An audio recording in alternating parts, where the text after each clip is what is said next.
Chers frères et sœurs, aujourd'hui nous méditons sur le thème Jésus-Christ, source unique de la lumière.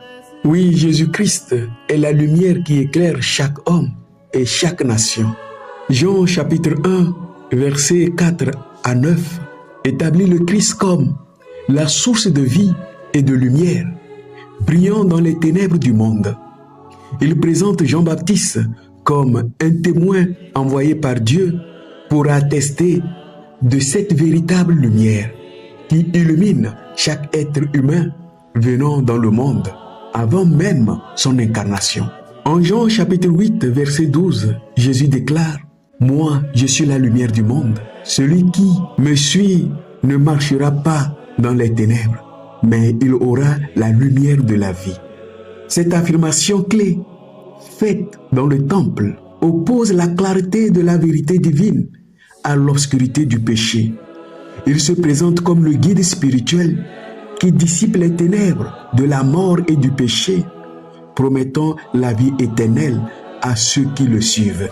Jean 9, verset 5, rapporte cette parole de Jésus juste avant de guérir l'aveugle de naissance. « Aussi longtemps que je suis dans le monde, je suis la lumière du monde. » Jésus s'affirme une fois encore comme la lumière du monde, capable d'éclairer les ténèbres spirituelles, la cécité, par sa révélation.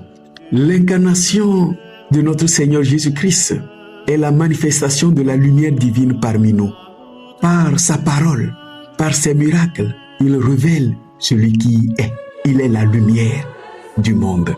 Le témoignage des premiers chrétiens, les premiers disciples de Christ, par leur enseignement kérigmatique, nous guident vers le Christ comme notre lumière et notre salut éternel. Chers frères et sœurs, pour notre méditation, nous pouvons nous poser cette question. Comment accueillons-nous la lumière du Christ dans notre vie quotidienne? Prière, parole, communion. Prions le Seigneur. Seigneur Jésus-Christ, que ta grâce me localise et me saisisse là où je suis, afin que je m'ouvre davantage à ta lumière en accueillant ta parole dans un cœur aimant et charitable.